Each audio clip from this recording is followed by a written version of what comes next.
Hi, Michelle here. In today's video, I'm going to go ahead and talk about a little bit of a different topic. I'm going to talk about today how to start or establish growing a rare Hoya collection. If you've ever wanted to start a Hoya collection, but you're not really for sure how to do it because maybe you've only dipped your toe into the Hoya pool. You're not really for sure where to begin. You're not really for sure where would be the best place to focus all of your energies if you wanted to start a Hoya collection. I'm going to go ahead and talk about that today and maybe help you with some ideas of some things to set your goals on and some things maybe to not focus so much on. Hopefully after the end of the video, you'll have some ideas and maybe some ideas for your current collection if you hadn't tried any of these ideas before. If you like today's video, please consider giving it a thumbs up. That lets the word get out to the YouTube universe that my channel exists and that I'm out here filming Hoya videos, and also that I do release the videos every Sunday. If you want to help out my channel even more, please consider subscribing to my channel. That really helps me out a lot. I did meet my goal recently of getting to 500 subscribers. I really appreciate that. If you haven't subscribed so far, please go ahead and help me out if you want to. And if you'd like to add to the conversation, please go ahead and put a comment in the comment section below. I promise that I will go ahead and get back to you. It may take me a day or two, so be patient with me, but I do read and respond to all of my comments, so I will get back to you. So we'll go ahead and start with the first thing for a Hoya collection, and that is the most important, and that is to start slow. You want to go ahead, and I know the urge is to buy one Hoya, then to buy 2 Hoyas, then to buy 3 Hoyas, then to buy 56 Hoyas. Trust me, I understand that. I have been there.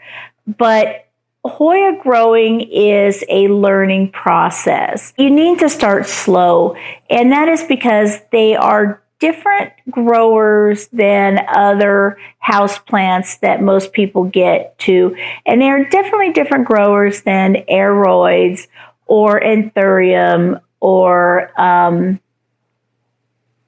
any other of the traditionally popular house plants out there. They root rot a lot, which is kind of unusual for a lot of house plants. They not only get root rot when you overwater, they get root rot when you underwater and they dry out too much. The thing you want to do is you want to start slow because you want to learn how to take care of these Hoyas before you get too many. And before you get too many of each kind of Hoya. There are different varieties of Hoyas. Some are grown on the trees, some are grown on rocks, some are grown in the mountains, some are grown in the sweaty rainforest. So they have all different requirements. So if you grow slow, you can get used to those requirements and you can get more adept at taking care of those requirements. The slower you go at first, the easier it is to get to know those growing requirements. So the first thing I would say is definitely start slow. The next thing I would do is to make a Hoya wish list. I know we all have plant wish lists, and isn't that kind of cliche? No, it's not. Not with Hoyas. Add and subtract Hoyas all the time, but kind of keep to your wish list and buy from that wish list. And the reason why I say that is because with a wish list, you tend to learn more about the Hoyas on a wish list. Learn about the Hoyas that are there That wish list at first should definitely be Hoyas that are more common to the Hoya community. I probably wouldn't put super, super rare Hoyas on that wish list right up front at first.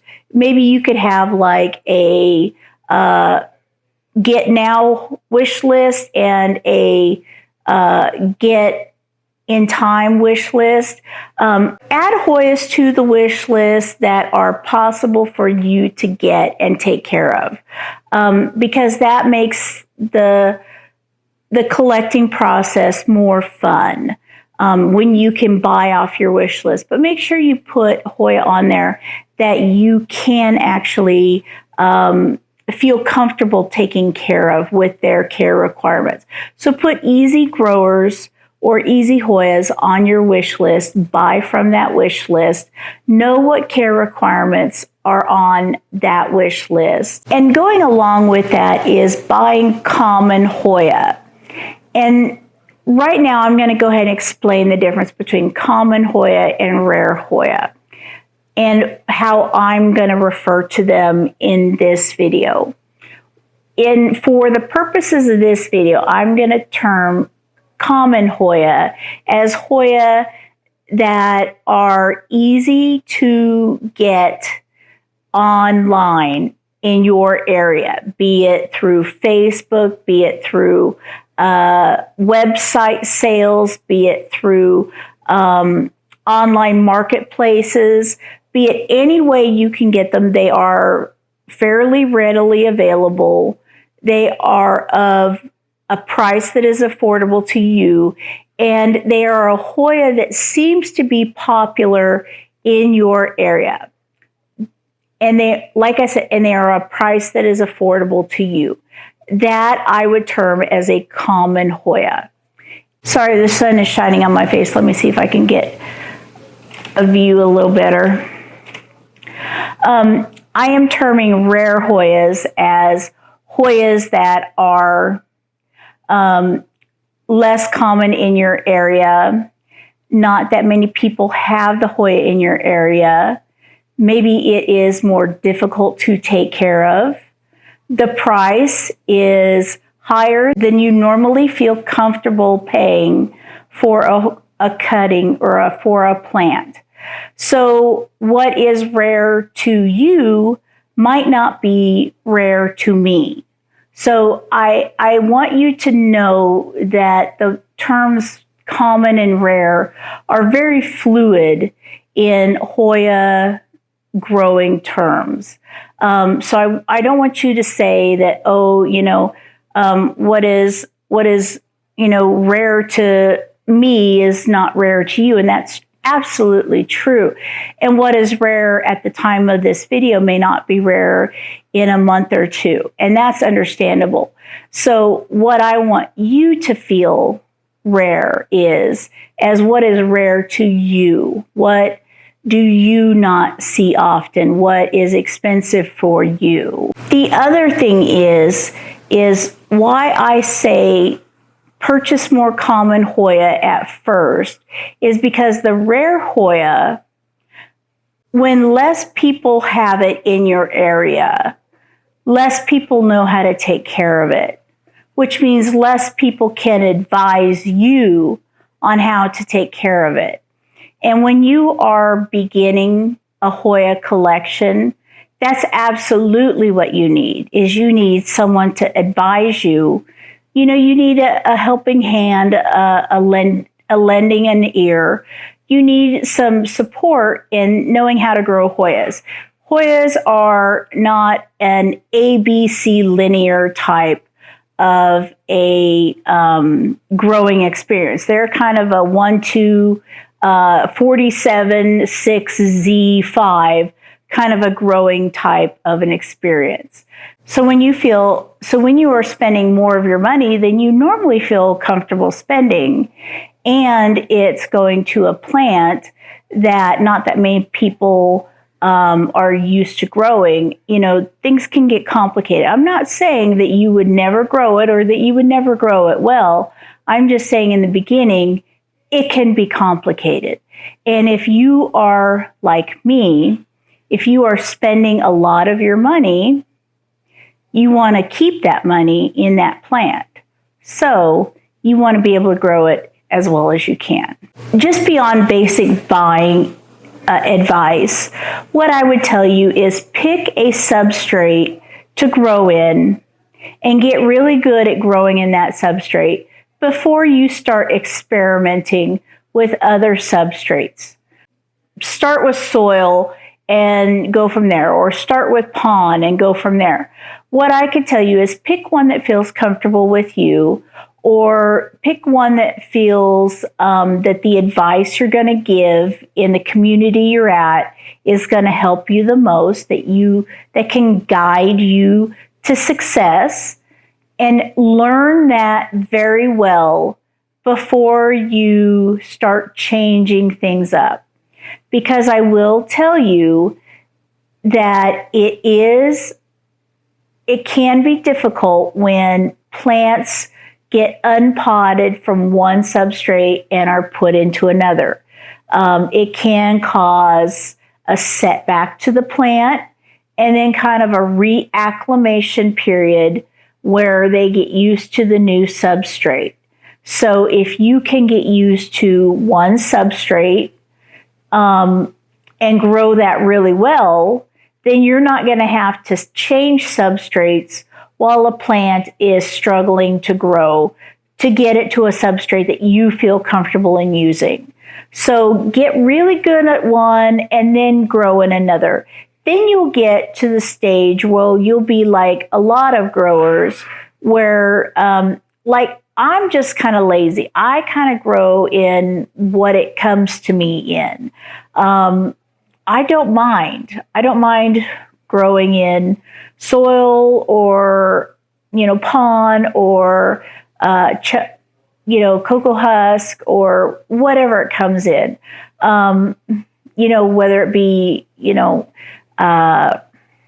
laziness or just, I like to keep a plant in the substrate it's used to growing in until such time as things change and it's no longer used to growing in it. It's no longer good at growing in that substrate any longer. Now, does that sometimes get me in trouble? Yes. But for the most part, that's what I do. Sorry about the crazy sun coming in here. It's a summer afternoon sun coming in, and even though I got the blinds closed, it's still still pretty blinding. Another thing I would advise you is, as you are getting plants into your collection, carefully examine and, best case scenario, quarantine your plants. And if nothing else, at least spray down your plants with a pest preventative spray before introducing a new plant to your collection. Every time, try to get that into a habit of doing that. I know that you may not want to put your new plants in a prop bin for a couple of weeks before adding them to your collection, but at least check them out and spray them with some sort of pest preventative before adding them to your collection. That will save you a lot of hassles. Trust me. I'm dealing with some issues right now. If I would have paid more careful attention, things would have been better, but you do what you can. Lesson learned. I'm going to be, doing a root drench. I just said that I feel comfortable in keeping my plants in the substrate they come in for the longest time. No, because that often brings in root mealies. So I am ditching the original soil and putting in my own soil from now on. So but still it's my own soil that I'm used to growing in. So I'm still listening to my own rules. The other thing is with Hoya, I don't know if you've heard the horror stories of flat mites, but they really exist. If you are not familiar with what flat mites look like on plants, as in what I mean by that, as in the damage they cause, because flat mites are invisible, maybe invest in a 4K USB microscope. They're wireless, they're not USB, but I think on the ad they say USB. But invest in a 4K one, not just a regular one. It's only like $8 more, $10 more. And the difference is, it's worlds of difference. You can definitely see the mites a lot better. And I will try to put a picture or two in what some flat mite damage looks like, so you can see.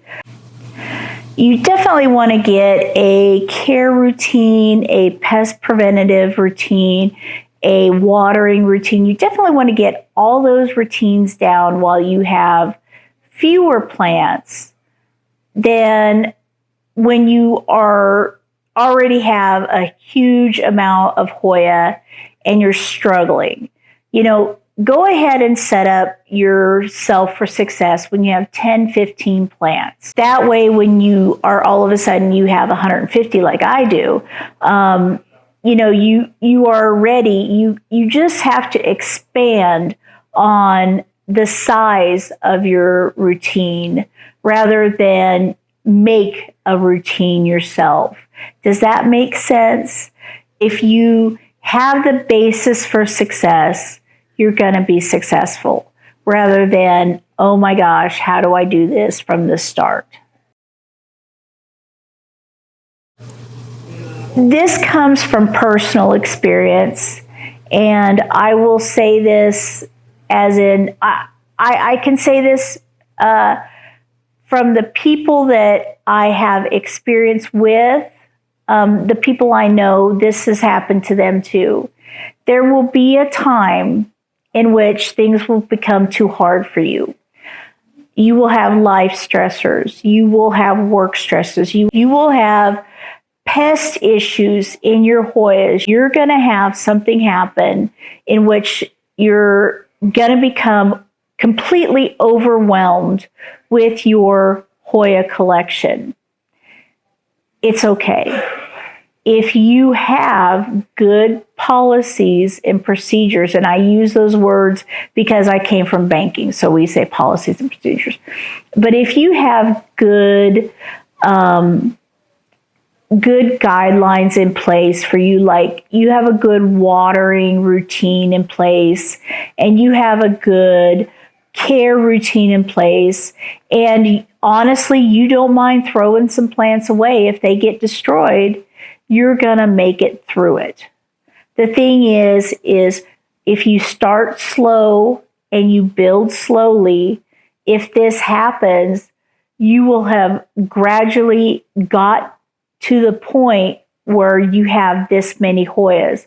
So it's not going to be as bad as if you had, you went from 0 to 200 plants in the space of 6 months, and now you just don't know what to do with them all. If you start slow and then something happens, it's easier to scale back a little bit. I hope that makes sense. It makes sense in my mind. Hopefully it makes sense as I'm talking to you. The thing is with Hoyas, self-watering pots help a lot with when you hit a point where watering and care is just too much. Self-watering pots work really well. It doesn't have to be pond or leca for self-watering pots. I use plenty of self-watering pots with my chunky mix, which is cocoa husk and orchiata bark and chunky perlite and tree fern fiber. That's my mix, and I put it in the self-watering pots. I have self-watering pots all over the place. The last thing I'm going to say is, because I'm going to show you the little peek behind me, can't really get a peek anywhere else behind me, but you can see the Millsbow behind me. If you live in a area that has below 40% humidity, room humidity, I would consider having at least one area or one source of increased ambient humidity. Now, this is not a requirement, and this is not a forever option to you. I can tell you that it will help, especially in the beginning. You do not have to humidify your entire home. No.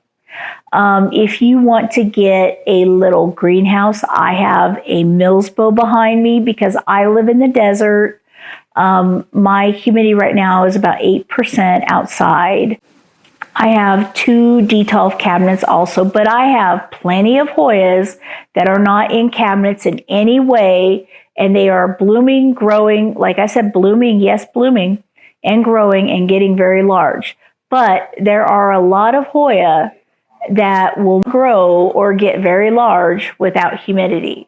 So I can tell you that in the beginning, if you are in a dry mountain climate, a desert climate, if you are in some sort of climate that has regularly below 40% humidity, especially the ultra low humidity, maybe consider supplementing your humidity.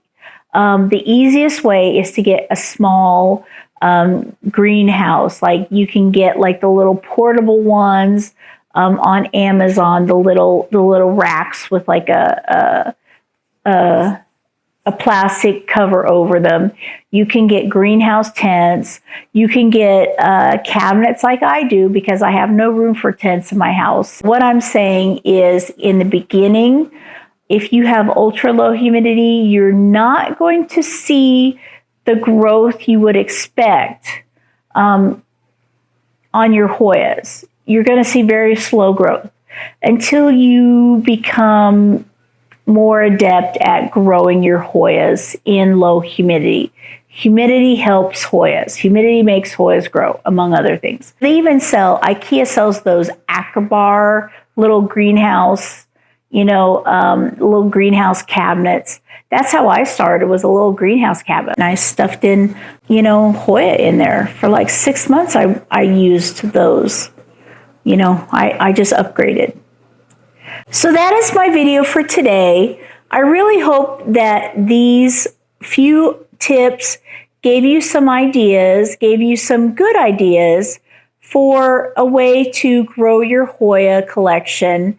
I made a bunch of errors and a bunch of errors when I started growing Hoyas, and I was fortunate enough to have a friend that gave me a lot of tips that helped me to not cause so many Hoya deaths. And it's my goal to help give you the same advice that I was given.